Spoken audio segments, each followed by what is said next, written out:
யாழ்ப்பாணத்தில் ஜனாதிபதி அனுரகுமார திசாநாயக்க அண்மையில் ஆற்றிய உரை இனங்களுக்கிடையிலும் மதங்களுக்கிடையிலும் குரோதத்தை உருவாக்கும் வகையில் அமைந்துள்ளதாக தெரிவித்து அவருக்கு எதிராக நேற்றைய தினம் குற்றப்புலனாய்வு திணைக்களத்தில் முறைப்பாடொன்று பதிவு செய்யப்பட்டுள்ளது.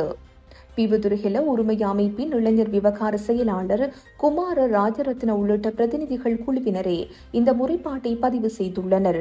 ஜனாதிபதியின் கருத்துக்கள் நாட்டின் ஐக்கியத்திற்கு அச்சுறுத்தலாக இருப்பதாகவும் இது தொடர்பில் உடனடி விசாரணைகள் முன்னெடுக்கப்பட வேண்டும் என வலியுறுத்தியுள்ளனர். கடந்த 16ஆம் தேதி ஜனாதிபதி அனுரகுமார திசாநாயக்க ஆற்றிய உரையானது சமூக வலைதளங்களில் பெரும் சர்ச்சை ஏற்படுத்தியுள்ளதாக முறைப்பாட்டாளர்கள் சுட்டிக்காட்டியுள்ளனர்.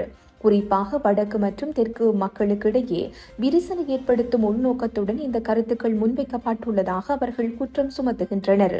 இது குறித்து ஊடகங்களுக்கு கருத்து தெரிவித்த குமார ராஜரத்ன, ஜனாதிபதி தனது உரையின் மூலம் இனங்களுக்கிடையிலும் மதங்களுக்கிடையிலும் வன்முறையையும் பிரிவினைகளையும் ஏற்படுத்த திட்டமிட்டு முயற்சித்துள்ளார்.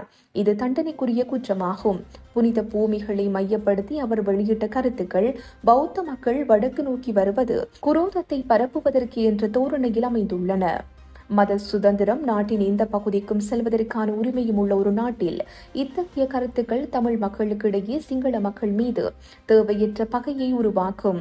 தற்போது ஜனாதிபதிக்கு சட்ட விலக்களிப்பு காணப்படுவதால் உடனடியாக அவரை கைது செய்ய முடியாது என்பதை நாம் அறிவோம். எனினும் அவரது பதவிக்காலம் முடிந்தவுடன் சர்வதேச சிவில் மற்றும் அரசியல் உரிமைகள் உடன்படிக்கை சட்டத்தை மீறியமைக்காக அவருக்கு எதிராக கடுமையான சட்ட நடவடிக்கை எடுக்கப்பட வேண்டும்.